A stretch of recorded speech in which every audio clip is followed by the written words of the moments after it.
Dios les bendiga, amados hermanos. Bienvenidos al discipulado general de este día domingo. Es una bendición, es un privilegio poder estar aquí junto a todos ustedes.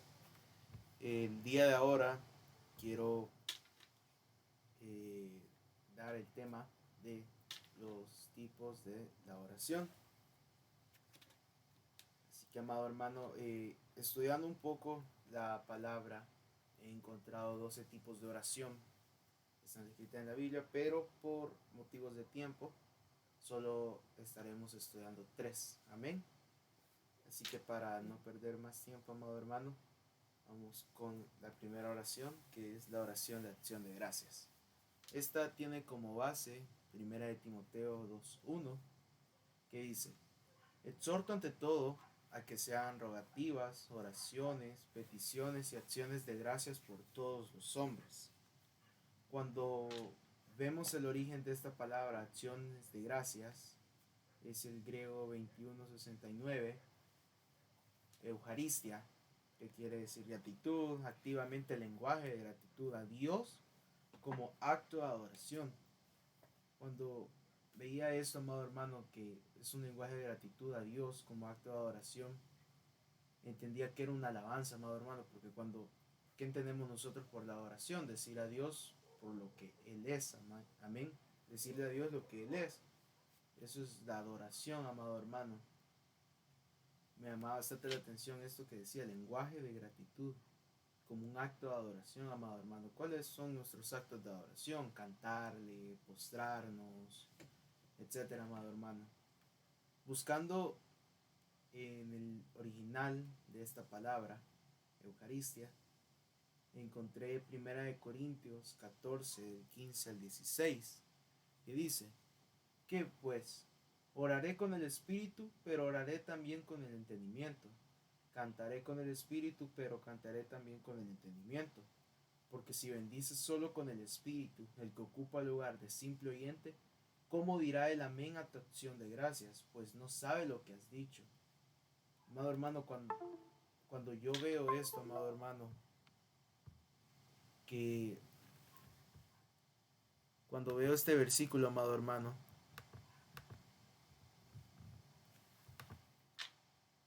entiendo que está hablando de un cántico nuevo, amado hermano. ¿Por qué? Porque un cántico nuevo es algo que solo tú y tu padre entienden. Quizás tú le estás diciendo que tú eres grande, es algo que tú quieres decirle, amado hermano. Vas acá. Por eso lo sombría, amado hermano, cuando dice cantaré con el espíritu. Amén. Y hay que hacerlo con entendimiento, amado hermano. Hay que hacerlo con un motivo, no hacerlo así por así. Porque, como dice aquí, porque si no lo hacemos con entendimiento, digamos una persona nueva en la iglesia llega y lo escucha usted dando un cántico nuevo, no lo va a entender. Pero si usted lo hace con entendimiento, él también va a ser bendecido con ese cántico nuevo. Él se va a dar cuenta y él va a decir: wow, qué bonito está esto que él está haciendo. Y él lo va a querer repetir, él lo va a querer hacer, él va a anhelar dar un cántico nuevo también.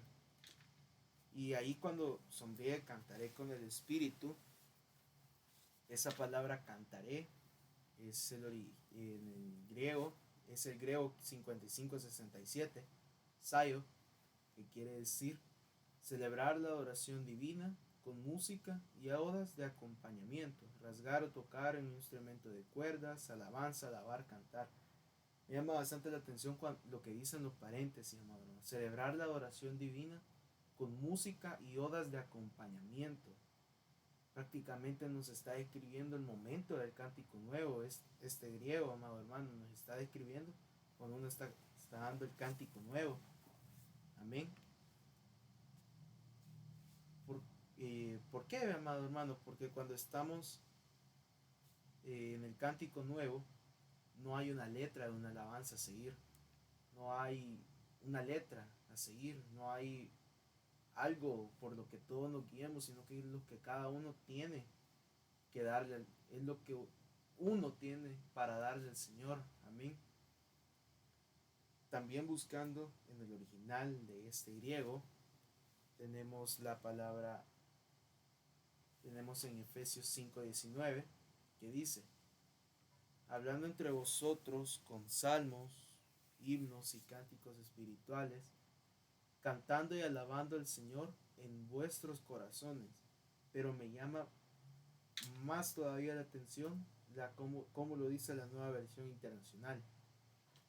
Anímense unos a otros con salmos, himnos y canciones espirituales. Canten y alaben al Señor con el corazón. Amado hermano, un cántico nuevo es un cántico que viene de tu corazón. No es una letra de una alabanza, es un momento en el que si tú le quieres decir al Señor, tú eres grande, tú eres poderoso, tú eres bueno, tú eres bendito, tú eres victorioso, etcétera, todo lo que es Dios, amado hermano, y lo que tú tienes en tu corazón darle, eso es el cántico nuevo. Alabar al Señor con el corazón. Y te invito a que anheles eso, alabar al Señor con el corazón, porque a veces sucede que en el cántico nuevo quizás uno todavía no ha recibido y está esperando la letra de la alabanza y ve que todos están cantando por decirlas como le dice la palabra, ¿verdad? Un simple oyente lo va a escuchar como un relajo, pero la verdad es lo que cada uno tiene en su corazón, amado hermano, y cuando a uno se le revela eso, entiende que es un cántico que debe de venir del corazón. Amén. Dice Apocalipsis 7:12. Amén. La bendición, la gloria, la sabiduría, la acción de gracias, el honor, el poder y la fortaleza sean a nuestro Dios por los siglos de los siglos. Amén. Amado hermano, tengamos un estilo, a mí una persona, ustedes también la conocen, el pastor José Carlos Vázquez, nos enseñaba en el departamento de alabanza, que tengo el privilegio de estar ahí, nos enseñaba que una adoración no es un momento, no es un lugar, no es una hora, es un estilo de vida, amado hermano. Adorar es un es algo que debemos de hacer 24/7. Quizás no en los primeros días, porque no podemos tener de un solo una costumbre, un hábito de adorar todo el día. Pero si bien no solo es adorar, no solo es decir también que Dios es grande, es adorar como lo podemos adorar, honrando su nombre, haciendo las cosas bien, siendo una persona de bien, amado hermano, actuando con bien. Entonces debemos de anhelar que adorar sea un espíritu, sea un estilo de vida, que el espíritu nos llene de ese cántico nuevo. Amén. Para continuar, seguimos con la oración en lenguas. Esta tiene como base Romanos 8:26, que dice, y de igual manera, el Espíritu nos ayuda en nuestra debilidad, pues que hemos de pedir como conviene, no lo sabemos, pero el Espíritu mismo intercede por nosotros con gemidos indecibles. Esto lo hemos estudiado en doctrina básica, amado hermano. Si usted no la ha recibido, ya pronto vamos a tener nuevamente doctrina básica en nuestra iglesia, así que esté pendiente, amado hermano, de nuestras redes sociales para que pueda estar presente en los estudios de doctrina básica. Amén. Pero para los que ya lo hemos estudiado, este es el versículo base del don de lenguas. Amén. Cuando buscamos la palabra lengua, el original es el griego 1100, glosa, que quiere decir de afinidad incierta, lengua por implicación lenguaje, idioma, específicamente uno adquirido no naturalmente.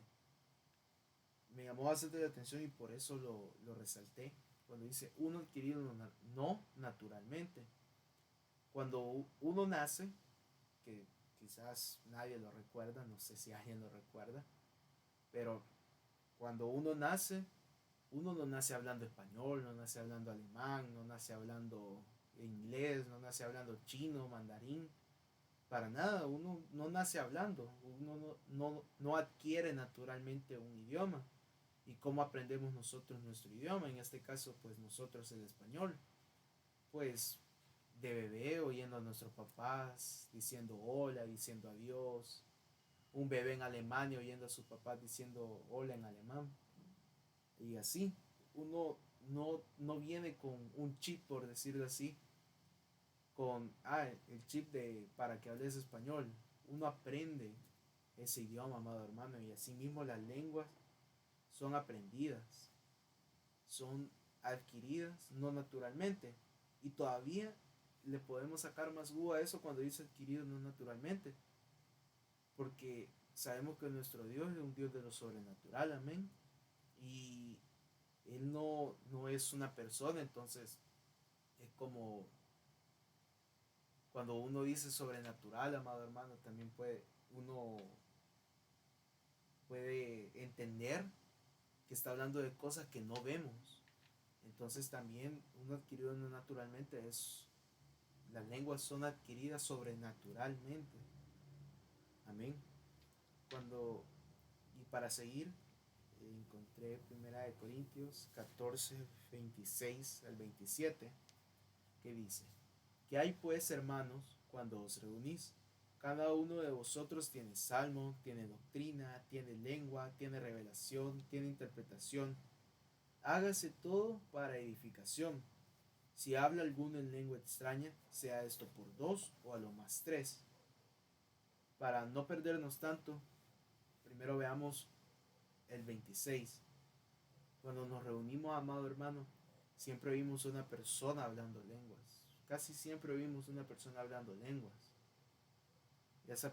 Y, y ahí dice cada uno de vosotros, ahí nos está hablando de los dones espirituales, como le repito.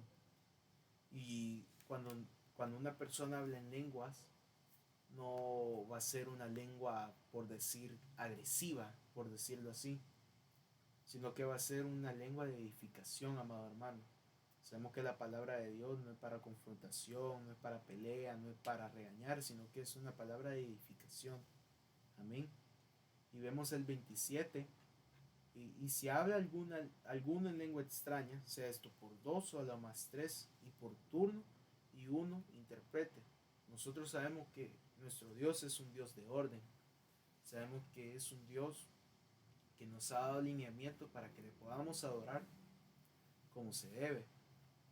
Y aquí nos está hablando de el orden que debemos de tener con las lenguas extrañas, como lo dice aquí, que deben ser dos, lo más tres y por turno, porque muchas veces oímos eh, prácticamente, podríamos decirlo, un relajo, una persona, un simple oyente, como lo decía el versículo anterior, un simple oyente va a oír un solo relajo, pero uno que conoce sabe que son lenguas y saben que esto lleva un orden para que un simple oyente pueda también ser edificado. Y yendo un poco más arriba, siempre en 1 Corintios 14, en el versículo del 5 al 6 dice: Así que quisiera que todos vosotros hablaseis en lenguas, pero más que profetizaseis, porque mayor es el que profetiza que el que habla en lenguas, a no ser que las interprete para que la iglesia reciba edificación.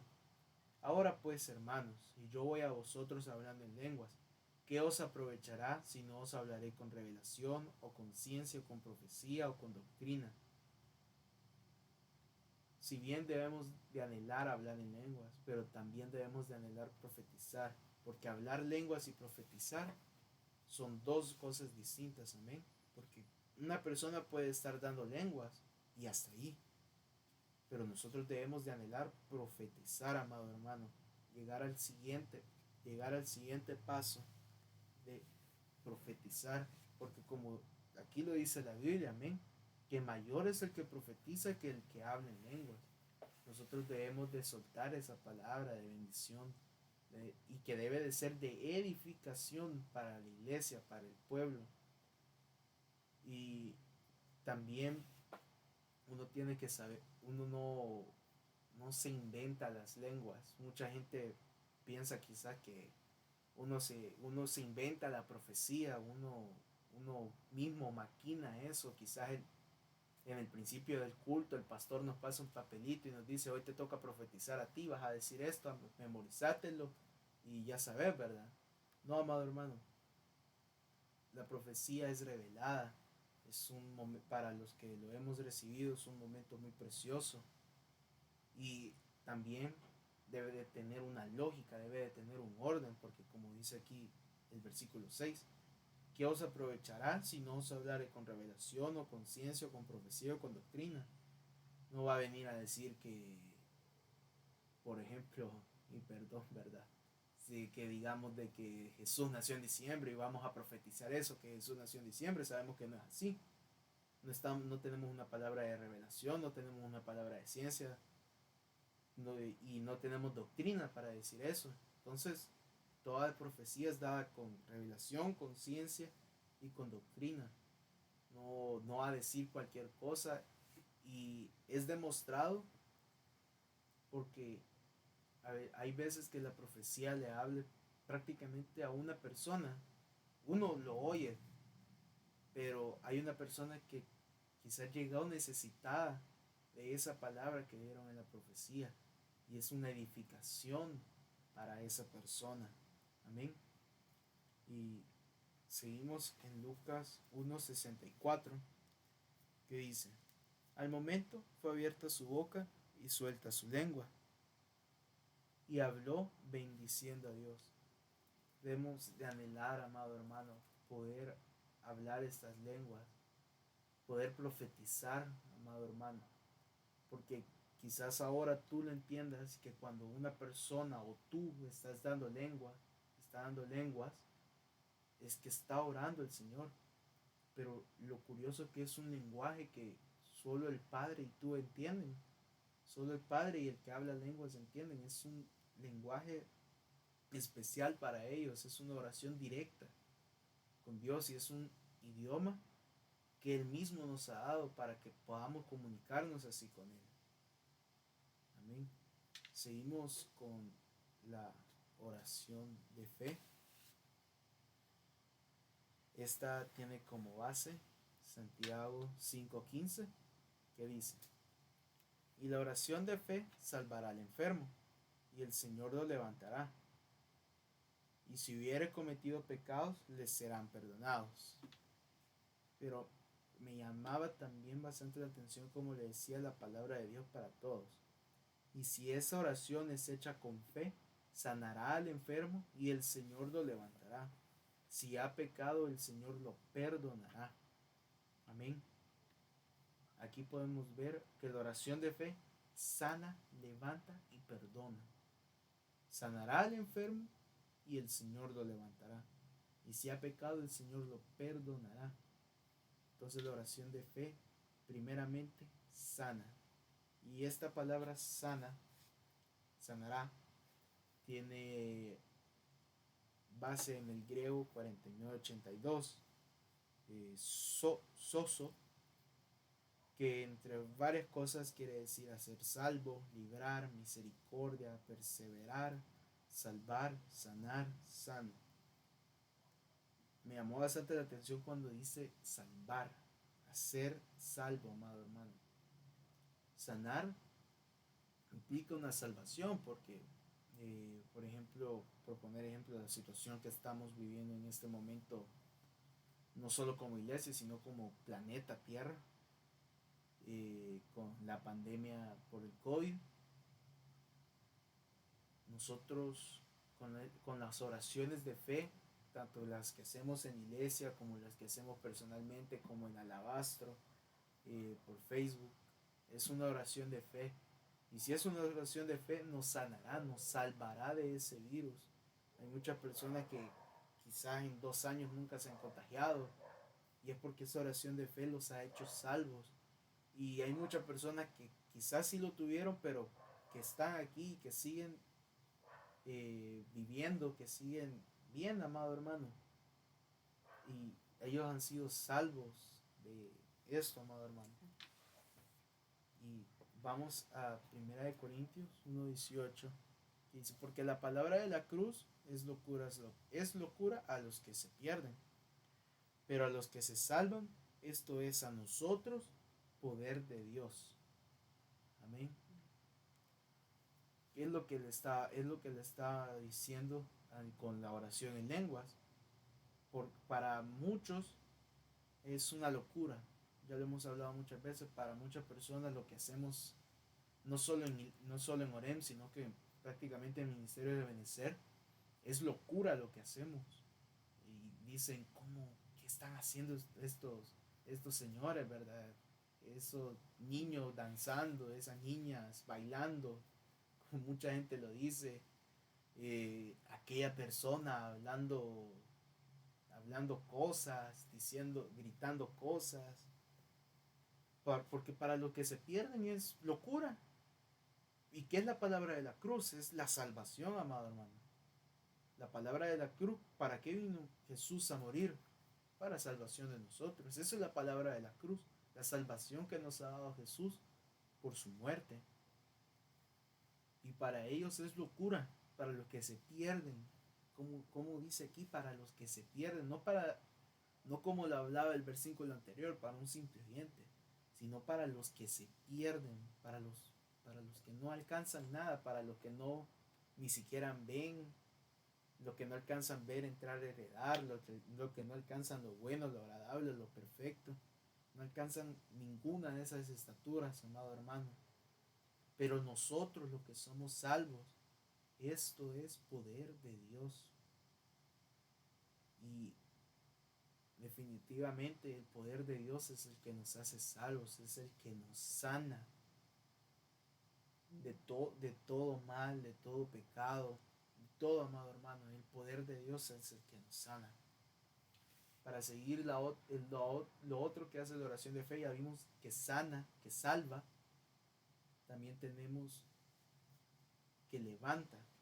Esa palabra levantar es el griego 14:53, que es egeiro, que entre varias cosas también quiere decir de estar sentado o acostado de la enfermedad, de la muerte, figurativamente de la oscuridad, levantar, resucitar.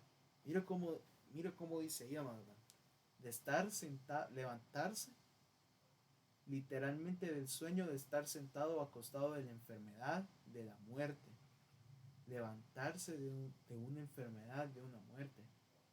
Hay muchos testimonios de personas que quizás han estado al borde de la muerte y son levantados de esa cama, son levantados de ese hospital donde ellos estaban y se levantan. Y me llama también cuando dice resucitan. Hay muchas de estas personas que son sanos, que pasaron un proceso muy, muy grave. Yo he leído casos, generalmente cuando sufrieron un estado de coma, que un estado inconsciente, que cuando se levantan de esa enfermedad, cuando son sanados, ellos dicen que son otra persona, se sienten otra persona. Hay muchas personas que dicen que hasta tienen un propósito nuevo en su vida, que ya saben que la vida no es para andarla desperdiciando. Hay mucha gente que quizás antes, por ejemplo, digamos, eso es un ejemplo, digamos, una persona que estuvo en coma y que antes de estar en coma vivía una vida loca, por decirlo así. Andaba de fiesta en fiesta, tomando, fumando, etcétera, todo lo que conlleva la perdición en el mundo. Y pasa lo del coma, se levanta y resucita, nace una nueva persona. Resucitar es levantarse de entre los muertos. ¿Por qué? Porque esa persona estaba muerta en delitos y pecados, pero se levantó, se levantó, resucitó y es una persona nueva. Y esa persona busca aprender más de Dios, busca llegar más a la iglesia, sabe que la vida es corta y que es mejor vivirla con Dios porque así se hace mucho mejor. Creo que hay un canto de los antiguos que dice así, que la vida con Cristo es mucho mejor. Amén. Y seguimos en Efesios 5:14, que dice, por lo cual dice, Despiértate tú que duermes y levántate de los muertos y te alumbrará Cristo. Esta, esta parte de Efesios 5:14 lo extraen de cuando Jesús sanó, uh, no quiero equivocarme, no sé si es la hija de Jairo o Lázaro, la hija de Jairo, cuando dice despiértate tú que duermes. Es más, cuando nos vamos a los evangelios que está, dice que la misma Biblia lo traduce a Talita Kumi. Amén. Despiértate tú que duermes y levántate de los muertos, resucita de entre los muertos. A veces uno está dormido, y ¿cómo podemos decir que está dormido? Quizás está viviendo sin saber que la vida con Cristo es mejor. Está muerto en delitos y pecados, como ya le ponía el ejemplo. Es un estar muerto en delitos y pecados.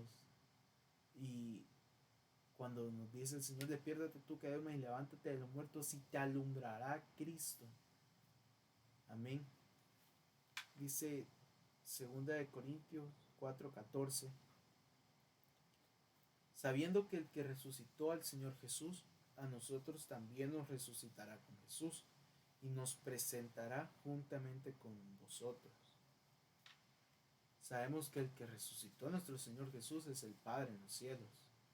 A nosotros también nos levantará con Jesús. Aquí claramente está hablando del arrebatamiento, cuando seremos levantados y llevados hacia los aires y nos reuniremos juntamente con Él. Y como dice aquí, que nos presentará juntamente. Amén. Y seguimos en Mateo 9 del 5 al 8. Porque ¿qué es más fácil decir? Los pecados te son perdonados, o decir levántate y anda. Pues para que sepáis que el Hijo del Hombre tiene potestad en la tierra para perdonar pecados, dice entonces el paralítico, levántate, toma tu cama y vete a tu casa. Entonces él se levantó y se fue a su casa, y la gente al verlo se maravilló y glorificó a Dios, que había dado tal potestad a los hombres. Aquí me llamaba bastante la atención que cuando ahí lo resalté, la palabra original de cama también quiere decir enfermedad, y la palabra original de casa que también quiere decir templo, amado hermano. ¿Qué nos quiere dar a entender esto? Que cuando somos levantados de una enfermedad debemos de dar testimonio, debemos de glorificar a Dios, debemos demostrarle al mundo que Dios ha hecho un milagro en nosotros, de la maravilla de Dios. Debemos demostrarle a todas las personas, porque para eso es. Hay muchas enfermedades que son para glorificación de Dios, para que el Señor pueda actuar y mucha gente pueda ser salva, pueda creer y ser salva. Y para también seguir, ya vimos que la oración de fe sana, levanta, y ahora vamos con perdonar, con que perdona.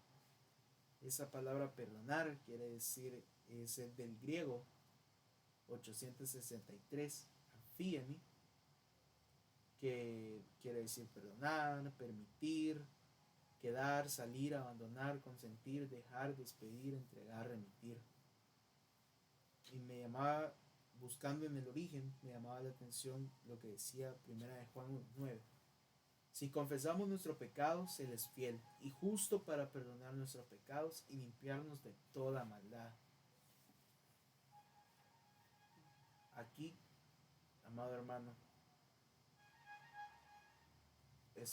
aquí nos dice que cuando nosotros confesamos nuestro pecado, Él es fiel y justo para eliminar, para sacar el pecado de nosotros, porque nosotros tenemos el pecado en nosotros, nacimos con el pecado en nosotros, y es necesario confesar esos pecados. No nos podemos quedar con esos pecados en secreto. Número uno, porque Dios todo lo ve y todo lo sabe. Prácticamente el pecado nunca es secreto. Y es como aquel dicho, no sé, de mamás o no sé de quién será, ¿verdad? De que la mentira tiene patas cortas. O sea, que es fácil averiguar la mentira y la mentira tarde o temprano sale a la luz. Pues es necesario confesar nuestros pecados y como lo estaba hablando la hermana Sandrita el fin de semana antepasado, es necesario ministrarnos, es necesario tener ese momento de ministración. Amén. A veces es necesario poder expresarle al Señor lo que a veces quizás nos da pena. Y para eso está la administración, amado hermano. Si tú te sientes cargado, dices, yo he cometido muchos pecados, yo me siento mal porque mentí, porque, etcétera, no lo sé. Y me siento mal por esto que hice. Nosotros debemos confesarlos y Él es fiel y justo para perdonar nuestros pecados y limpiarnos de toda maldad. Así que como ya vimos, la oración de fe sana, levanta y perdona. Y prácticamente dejé la oración de fe porque para la oración de fe debemos de tener la oración de acción de gracia y la oración en lenguas. Amado hermano, es necesario que, tenga, que tengamos ese hábito de orar. Así como lo hablaba antier el hermano Luis, el anciano Luis Guardado, hablaba de los hábitos en los días de Lot y me llamó bastante la atención y confirmó esta palabra cuando, cuando habló de los hábitos de la oración, cuando habló de que debemos de tener un hábito de orar. Quizás no como él lo dijo y es cierto, no vamos a...